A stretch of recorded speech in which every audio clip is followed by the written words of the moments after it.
a strategic plan. And it also does not spell out specific activities.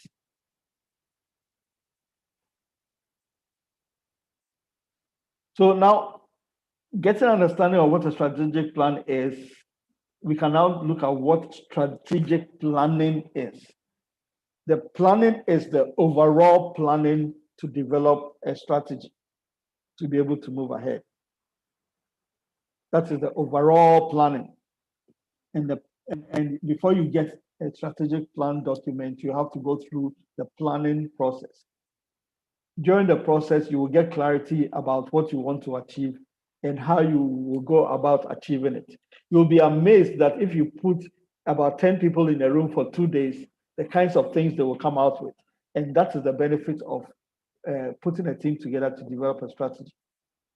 So that means that the strategy must be inclusive, it must be participatory, so that you can allow multiple people who have a stake in what you're going to discuss to be involved in it. But while you're going through the planning process, you need to ask yourself a few questions. Ask yourself, your organization, who exactly are we? What are we here for? What did we come to do? What capacity do we have to do what we have planned to do? And what can we do? When we get into the strategic session, what problems do we want to address? Or in general, what were we set up for? What problems were we set up for also to address? You can also ask yourself, what difference do you want to make? You know, what issues must you respond to? And where should you allocate resources? By the time you go through all of these, and we have a concept called the fishbone concept that you can use to break down all of these questions. By the time you go through all of these and break down all of these questions, you will see the magnitude of what you need to discuss when you go into your strategic planning session. Does it have any benefits? Yes, it does.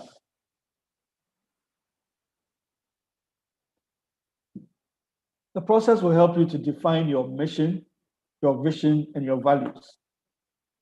It will help you to establish realistic goals, objectives, and develop the strategies that will help you to meet those objectives. And then it will also help you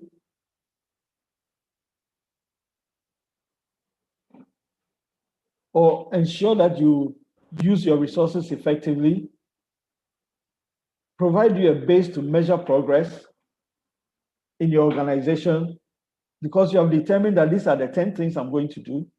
So you can actually use your monitoring and evaluation process to measure to see whether you are doing it or not.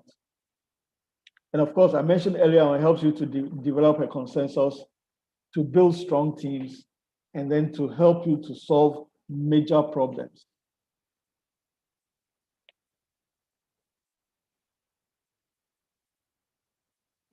Yeah. So with that understanding, you have to get into the mode of now we need to develop a plan. What do we do? The important thing to do is to plan to plan.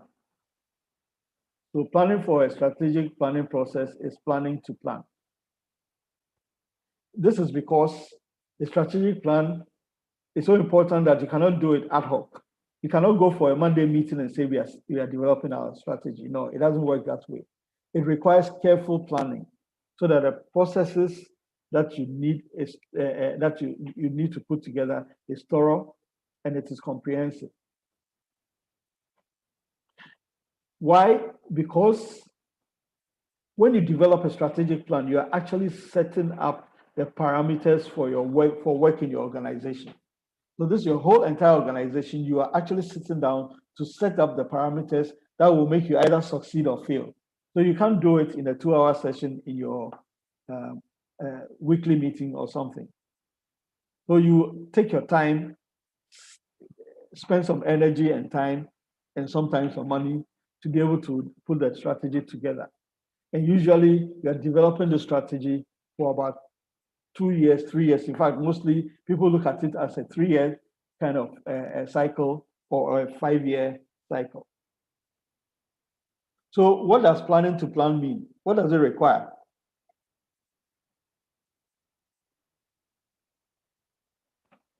It requires you to look at organizational readiness. First, you need to recognize that there's a need to put a strategy plan there. So with what I discussed earlier on, if you look at all of that and you think that, oh, I actually need a plan, then you know you're getting there, because what you need is the commitment. You to commit, your board to commit, your executive to commit, the staff to commit, to make sure that you will put a plan together. If you don't have commitment, you are already on the failure path.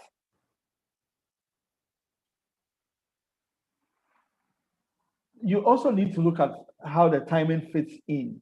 I mean, some of the questions you can ask is, when do you need to do a strategic plan?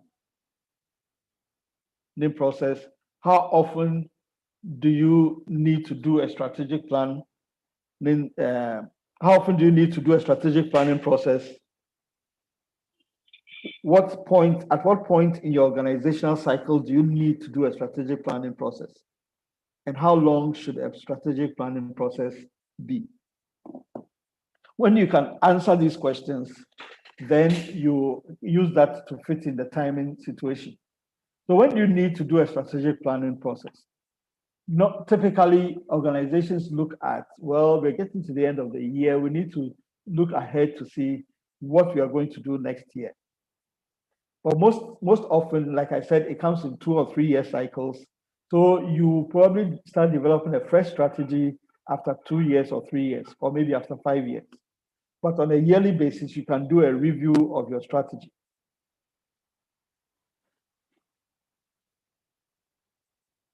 When you have to sit and do the strategy as well, it sometimes takes about 2 days, 3 days. It sometimes takes about 5 days. You can take your key people in your organization to somewhere outside the office where they will not get interruptions, and then you can sit down and actually develop the strategy, maybe within a space of about 3 days or so.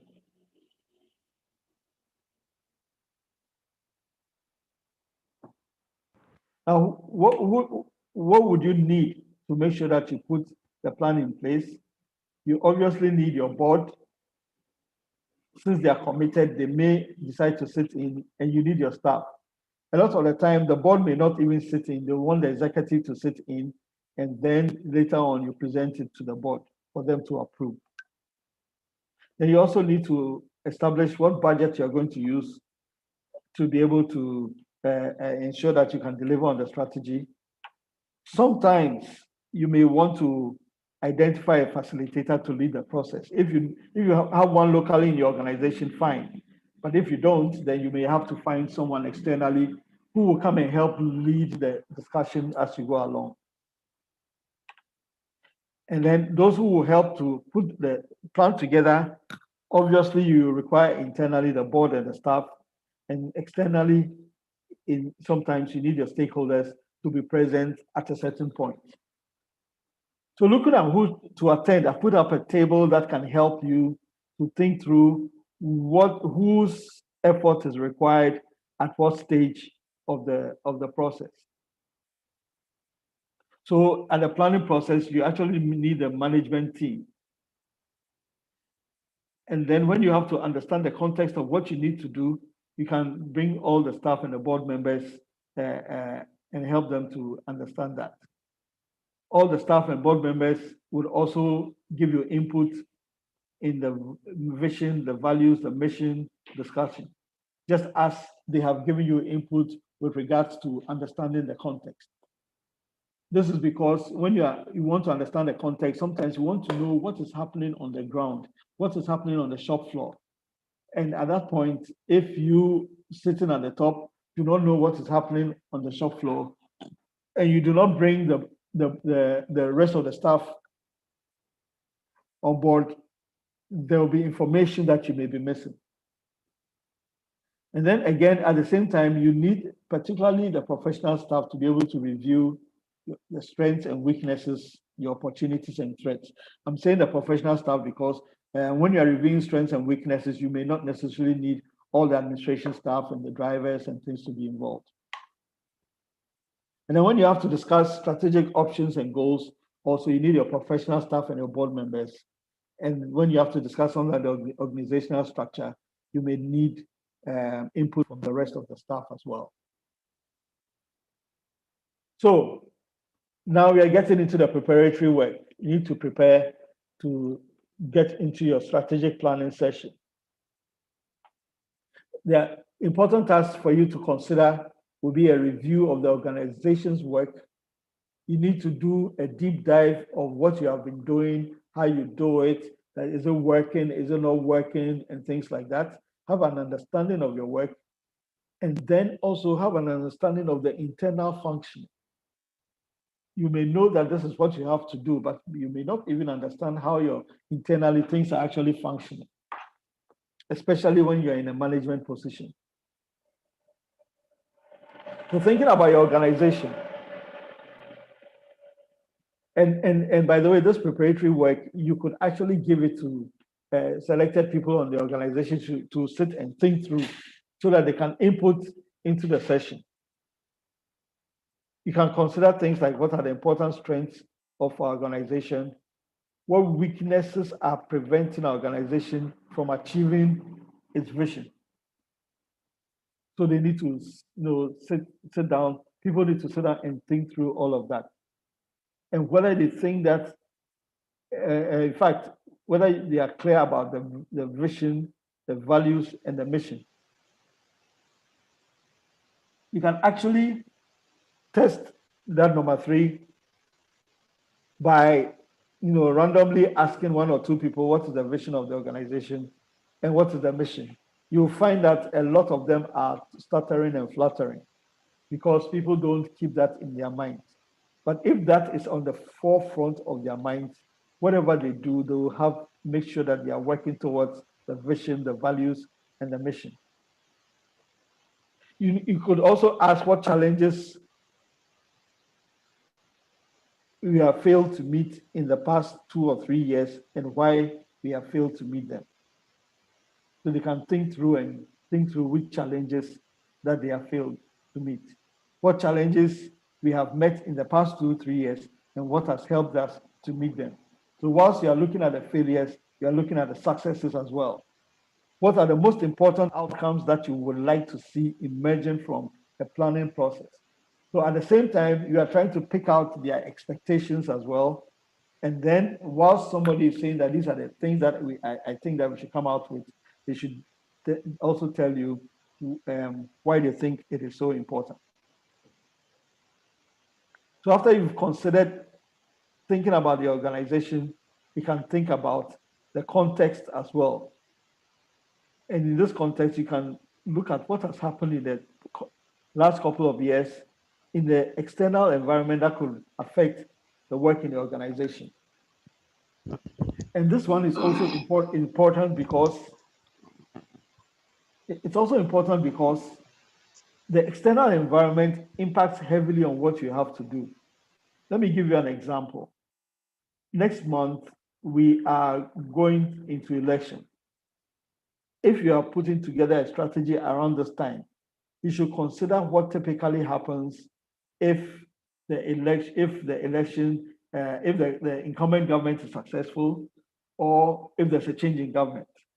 Typically in Ghana, when there's a change in government, it takes a long time for the transition process takes a long time. So a lot of things don't happen even when you are waiting and expecting them to happen. Even if the government stays, you will find out that there may be change in portfolios. So it will take some ministers a while to settle in. So that alone can impact your business. The financial crisis that happened could impact any kind of business. So you need to consider your external environment and know how it will impact your business. You also need to consider opportunities you should be taken advantage of in your environment. What opportunities can you take advantage of in your environment to make you a sustainable organization or to help you achieve the vision that you have? And then also consider what information you have that is important to share with others during the strategic planning process. So all of this is in the preparatory stage. It is not one person who is sitting down to put this all together, but people are sitting and thinking through this because they are preparing themselves to come into the strategy session. If you get people to sit down and go through this and document it before they come in, there's a lot of input they can give when they come into the session. So when you've gone through a preparatory stage, now you need to now consider how your agenda would look like. Am I going to do a 1-day session, a 2-day session, a 3-day session, a 5-day session? What am I going to consider? But in order to do that, you need to consider some of these things. What do you want to achieve? What do you want to cover to achieve those outcomes? What steps you have to go through to be able to get all that information? What additional issues you need to deal with? How do you prioritize and keeping whilst you're still keeping a commitment to time? Now, why this is important is sometimes the session gets so exciting, we are discussing the vision. You could end up spending one whole day discussing the vision and realize that you have not moved forward. You could be discussing the strengths and weaknesses, and the discussion gets so exciting if you don't take care, you don't move forward. So you need to put together an agenda and help people to fit in the agenda. But that means that you also need a lot of facilitation styles to be able to put all of that through, because it is not just anybody who can facilitate the strategy to get a lot out of people in a short time. But then before you get onto the table, you get into the room, you need to consider and clarify certain planning parameters. What problem are we going to solve? And what are we going to do that will make a difference in the lives of people? So you have to consider the problem analysis. You have to consider who are the stakeholders. Whatever we are going to do, who are they going to impact? Our organization, who does our organization impact? Our partners, our beneficiaries, our donors, who do we influence? Then you also have to consider, what is my distinctive competence? What am I good at? What is this organization good at? Some people go sit in a strategy session and you realize that they don't know what is the niche area or what the organization is really good at. But it's important to start thinking of it. So even if you don't know, when you go and you discuss, it would help you to develop the goal that will let you reach and take advantage of what you're good at. So you need to know what your competitive advantage is. It's also good for people to think of what should be the values of this organization. The shared values. What should we value most? And if values are going to be shared, it will be interesting to pick up what people value, so that when you bring it to the table, you see that, we all share this value, and this is how we are going to drive the organization. And of course, it's good to discuss where and how we get our resources, what's our access to resources, because I've been in a strategy session where we have discussed for almost 2 days, and then one of them just gets up and says that,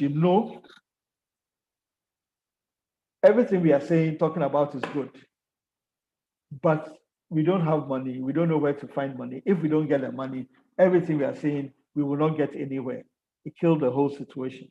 So it would be good to discuss that ahead of time so that it can be part of your discussion.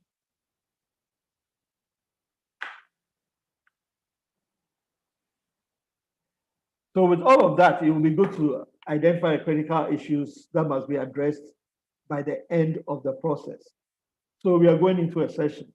By the time we come out, what are the things that we should be holding, tangible, something we can hold and grab and say, this is what we have gotten out of the session. So these issues can be either external or internal, to do with the organization's vision, or to do with the way the organization carries out its work. But they will be tangible, because why? When you come out, it is going to cause a change. And you can use these to be able to measure the critical issues, that it follows these criteria, whether it's related to a core problem that's related to the organization, whether it affects the lives of a significant number of people who are either indirectly or directly working with the organization, it can be addressed, something that can be addressed through the competencies you have or the resources the organization has. Or it needs to be addressed if the organization is to be able to progress in its work. Or it helps to address the weaknesses in the organization or assist the organization to deal with threats. Or maybe it even helps you to build the strengths in your organizations or take advantage of opportunities you have. So those critical issues, when you measure them by that, then you know that these things, by the time we leave, we are going to develop steps that will help us to come out with it and come out strong. So at that point, you realize that we've spoken a lot, but it is all preparatory. You are now coming to the point where you can even start considering and discussing and getting into a room to put your strategy together. So with that groundwork done, you'll be ready to now put a framework together. The framework will include a clearly stated vision. If you have it already, you may want to look at it and say, does this vision work for us? Is it clear enough? Does it speak to us? What shared values do we have? What did everybody put down as their values? When we consolidate them, are there any values that we all share? What is our mission? What is the mission statement we have? And can we improve it? And from all of that, what are the goals of the organization? Where do we want to go? What are the objectives, which will help us to put together the strategies that will help us to meet the goals? And therefore, what are the key result areas we want to see? So that pictorially looks like this. You have your vision,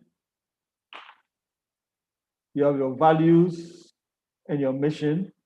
From your vision, you can draw out, you can make sure that they are aligned and related to your values. You can make sure that they are aligned and related to your mission. And then through that, you will now develop your goals. But you realize that you will have to do some problem identification. What are the issues? What are the problems? And those are the things that will go into your goals and your objectives. With the problem identification, typically you can use things like a SWOT analysis. You can use what they call the BCG. You can use the PESTEL analysis. All of that, any form of analysis that will help you to draw out the problems that you have. And then your objectives are supposed to meet and deal with these problems. Key result areas are also supposed to deal with, the goals are supposed to deal with the problems. The objectives are supposed to deal with the symptoms of the problems. And then that should lead us to the result areas. When you have the result areas, it's time to put an action plan together. And then you will do your monitoring and go along to implement your strategy. So what is the vision? Mostly we will look at it as what you want to be recognized as. We want to be the standard of excellence. We want to make our clients and people grow. We want to be seen as this, we want to be seen as that. So you need to come up with a vision of excellence. If you don't have that already, you may have to go through a visioning session. The vision is the starting point of any strategic framework. So if you don't have a vision, you can actually not continue, because where are you driving this whole strategy to? The vision will help you to shape the framework and give the organization a basis for its values and objectives. And the vision actually needs to be realistic and not something that is not practical.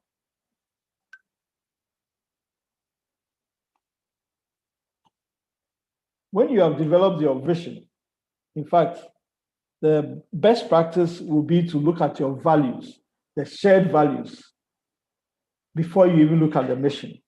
So let me just drop down to the values. What are the values, by the way? The values that we share. These are principles, these are standards, maybe your actions that you value as an organization. So you find that in some people's values or guiding principles, they are talking about the fact that we have integrity, we are what? Christian focused. So those things help you to determine and you see the kind of organization that you are dealing with. We are people-centered and oriented, so we treat our people well. So it includes how you treat how people treat each other, how they conduct business, and what is most important, what is in the heart of the organization. And it makes decision making easy because you get to consensus easily. Everybody says, we say that we have a sense of diversity in this organization. So why don't you want to accept these people to come in, or why are you not accepting these people's principles? So then, when you've developed your vision, you can now come to the mission, which is pretty much the core purpose of your organization. Your mission has to be clear, it has to be succinct, it has to focus attention in one clear direction. So your mission is pretty much a good way to communicate to others what you do and how you do it as an organization. And it helps you to clarify and focus your work. There are certain components that can go into the mission, like what the organization is, what the organization aims to do or to achieve, who the work is aimed at and who it is done with, how the work is done, and in broad terms, the methods that are used. And sometimes it actually even includes the geographical area in which you're working.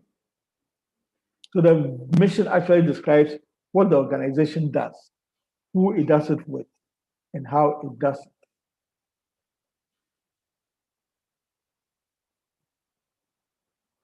So having gone into a session for all of you to agree on all of these things that you're talking about, you've spoken about the vision, you've spoken about the mission, you've spoken about the values, then you set yourself aside again and start doing the problem analysis. Now that you know what you want to be recognized as, now that you know what you want, where you want to go, now that you know what you agreed on, what you value, now let us see what problems we have so we can resolve it. SWOT is a good way of doing the problem identification, because whatever you get from your SWOT, the strengths you have, you can set goals with the strengths to say, I need to improve this and do better with this. The weaknesses you have, you set your goals to say, I need to deal with these weaknesses. So the SWOT allows you to look at your strengths. What are some of the internal positive things about your organization? And I'm focusing on internal because with the SWOT analysis, SWOT means strengths, weaknesses, opportunities, and threats. The SW is actually strengths and weaknesses, and it focuses on the internal part of the organization.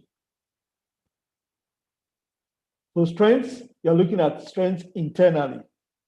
Weaknesses, you're looking at weaknesses internally. So everything is related internally. And when you're done, you can now also look at the opportunities and the threats. The opportunities are typically externally. So it is either in your community or region, outside your organization. You can look at what are the emerging trends. Emerging trends are opportunities you can leverage on to be able to deliver on what you're doing. But then it will be good for you to look at threats as well. And the threats are some of the local issues, some of the national issues that may be facing the organization, some of the technological issues, things that are not in your control. They are external to the organization. So these are threats. It's a national issue. So you cannot be able to do much about it. It's a global issue. The kind of business you do, you run a hotel. The borders have been closed. There are no visitors coming in. You're putting a strategy together. What are you going to do? Those are some of the threats that you may have. Now, when you go in through the session, you indicate your strengths, weaknesses, opportunities, and threats, like I told you. What you get out of it helps you to now fashion what will go into your goals. So whatever you get out of your problem identification, the problem identification here are all going to help you to determine where you are going to. Another tool that you can use is the PESTEL analysis. PESTEL means political, economic, social, technological, environmental, and legal. So you will need to now do an analysis of what is the political situation right now in this country? What is the economic situation right now in the country? Because that can have an impact on your business. What is the social situation? COVID is a social situation. What is the technological situation in the country that may impact on your business? What is the environmental situation? And what legal situations do you have? Supposing there are some acts that have come out from Parliament, which is going to impact or hamper the business that you do. So it's important to come out of these ones so that the situations that will benefit you, you can leverage on it. The ones that don't benefit you, you come up with what strategies you can use to be able to deal with them. So you need to gather information that concerns the organization's environment. And then you have to go through an analysis and interpretation process. So all of this information, you pull them out, you sit down as a team, you analyze them to see what you can benefit from and what would hamper you, so that you can apply them on your decision making.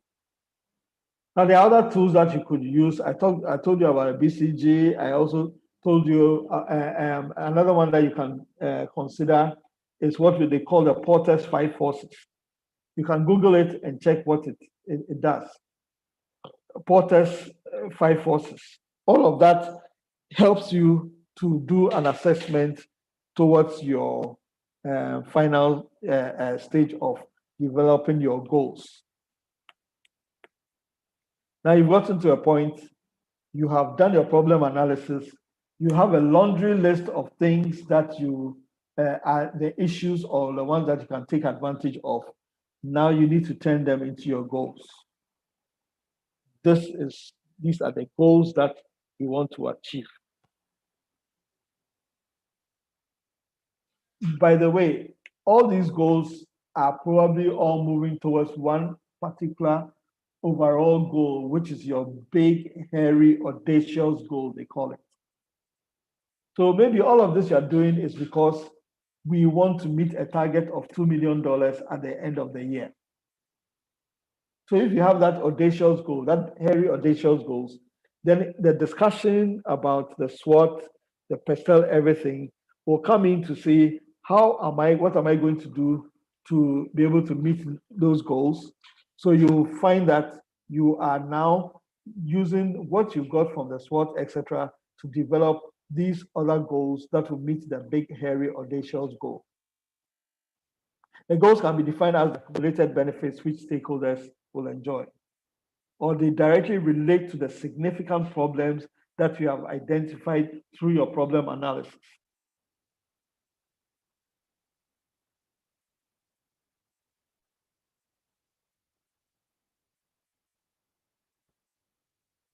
Okay, through your problem analysis, I need to take this one off the screen. Yeah, thank you.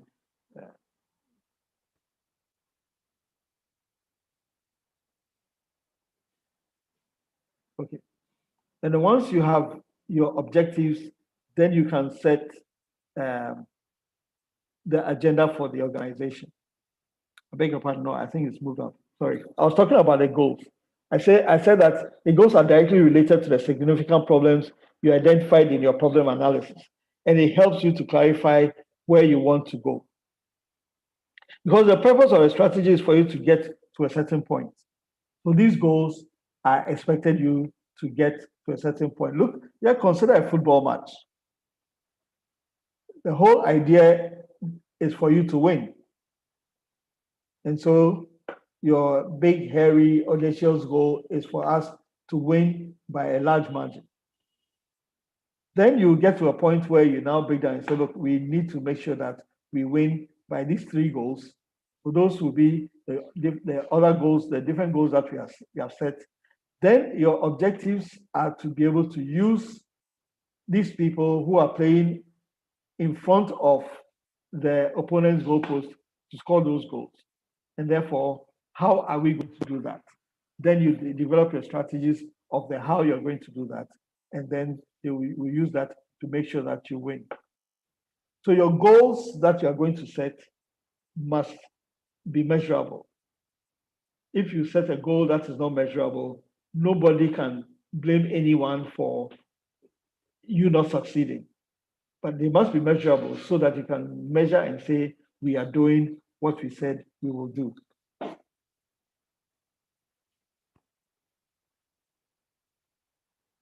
Now that you have the goals, you need now to be able to set objectives. And the objectives are this. I want to win a match, which is my goal. But I want to score 3 goals to make sure that I win the match. This is what I'm going to do to make sure I score the 3 goals. Those are the strategies. And the 3 goals will be our objectives. So our objective for going to play this match is to make sure I don't concede a goal, but I score 3 goals. Those will be my objectives. And it is the strategies that you are implementing towards the goal that will help you to get those measurable results as your objectives. So your goals, I indicated earlier on, are directly related to the problems that you identified in your problem analysis. Your objectives are related to the causes of these problems. So in order for me to score the goals, I have to make sure that those footballers who are in front of the pole should definitely score goals because they are the ones who are causing us not to win. They are not scoring the goals.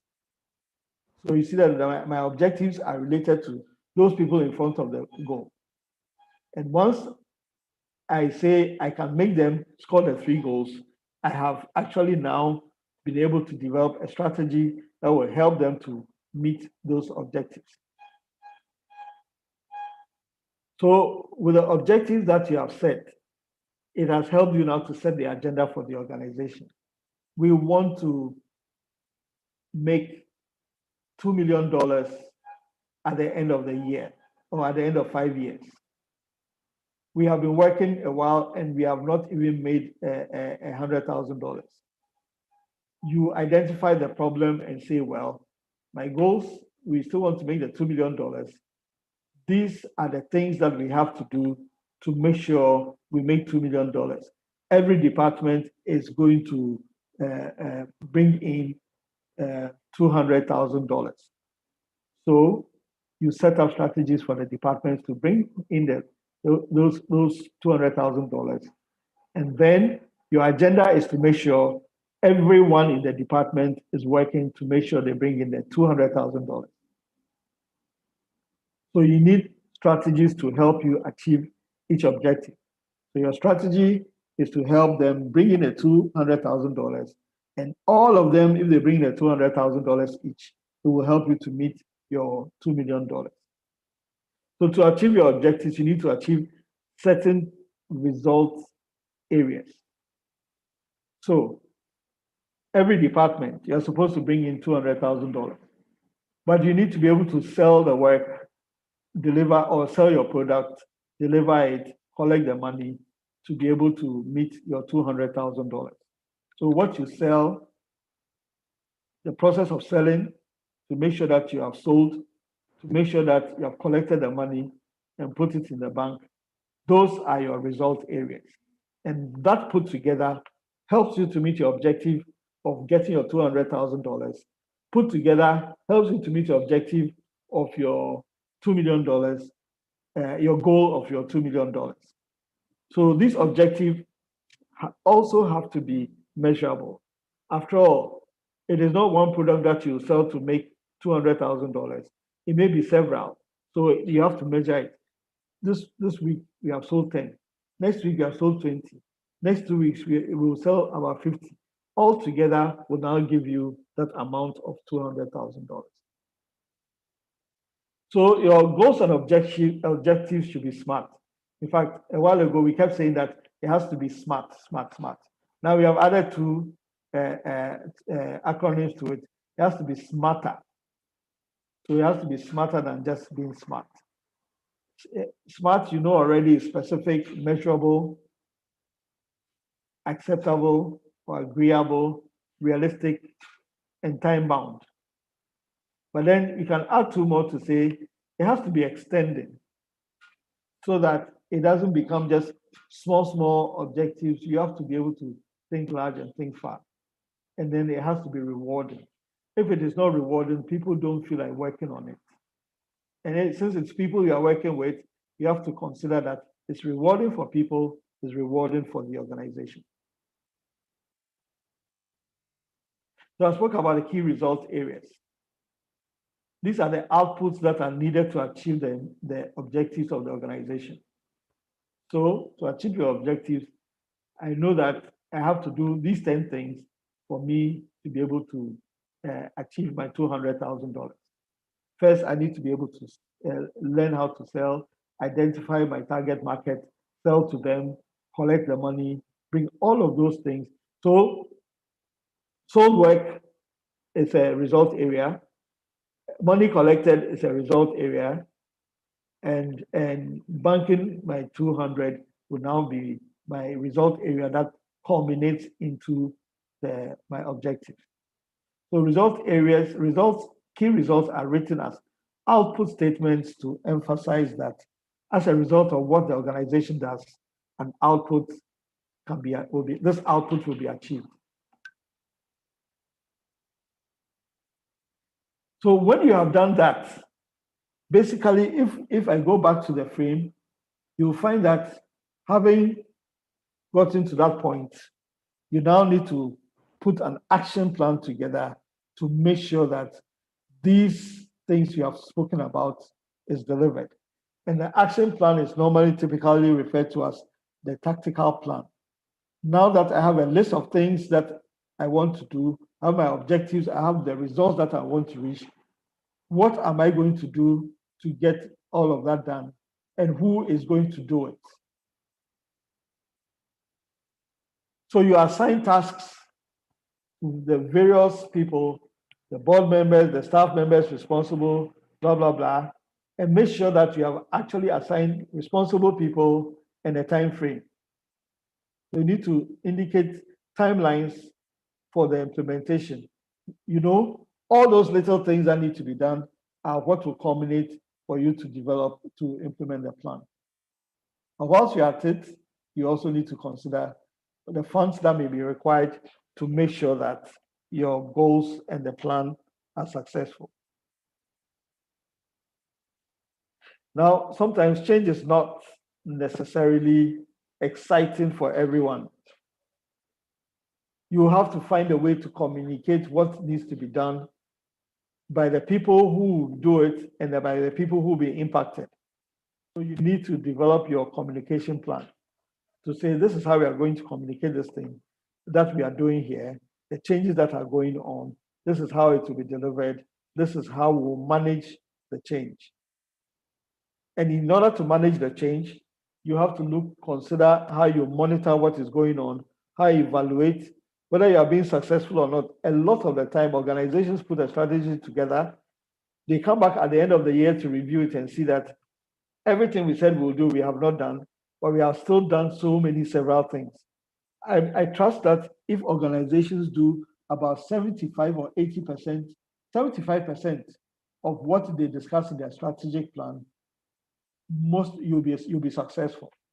The difficulty is in taking the work that you would do and making sure that you deliver it.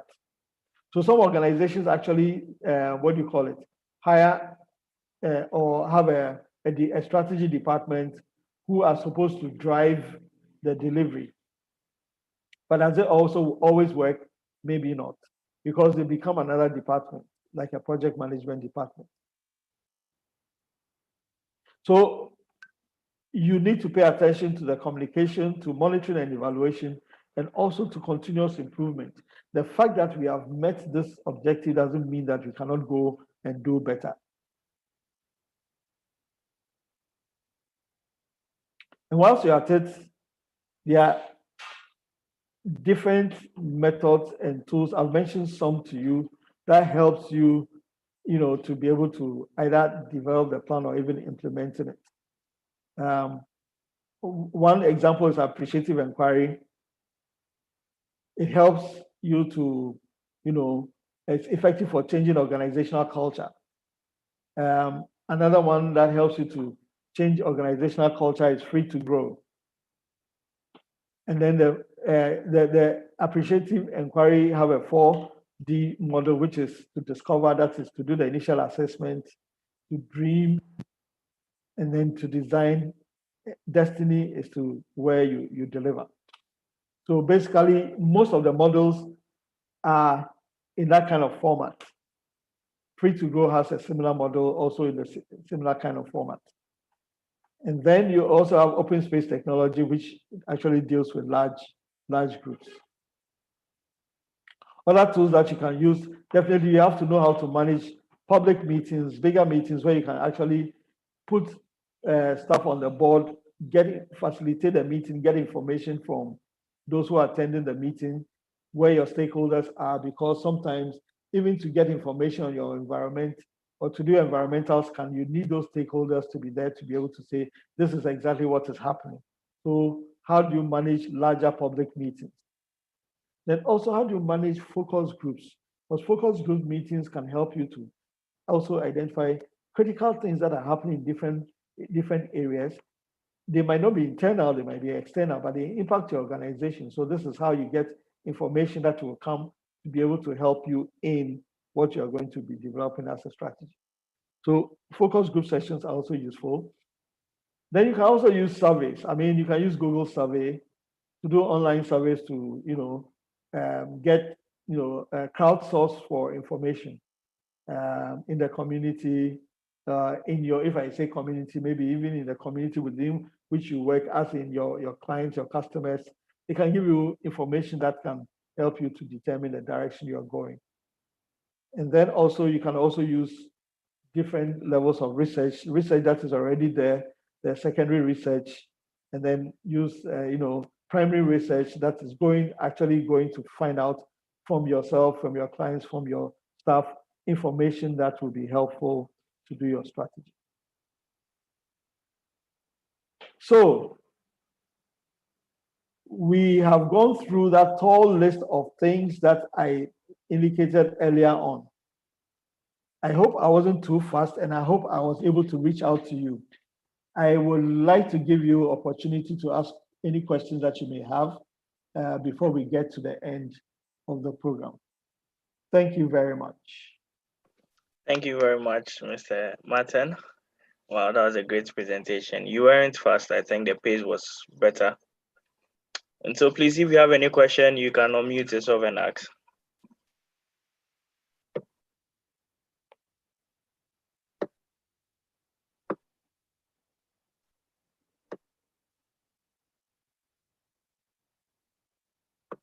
Please, is there anyone with any question on what Mr. Martin shared with us?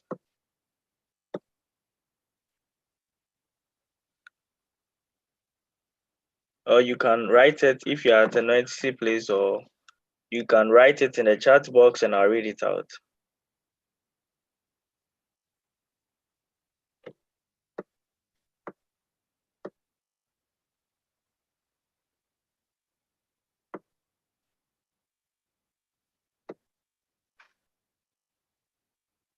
Okay.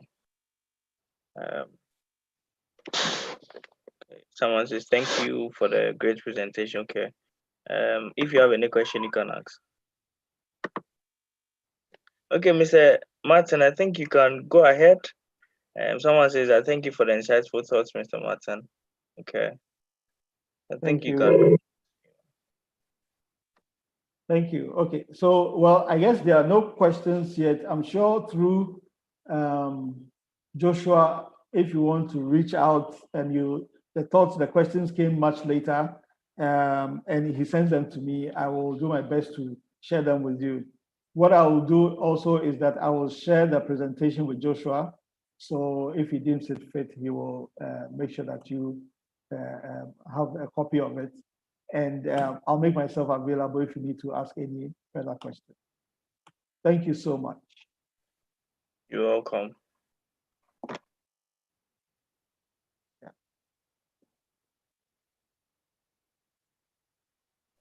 So thank you very much, Mr. Martin Atta Fynn.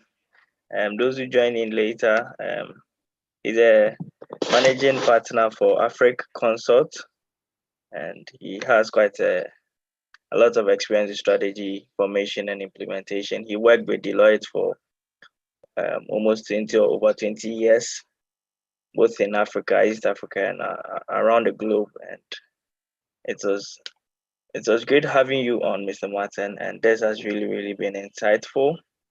And we really appreciate, we at Bonnie Leadership Consult really appreciate your time and effort. And we thank you for sharing your knowledge and experience with us. We really appreciate it.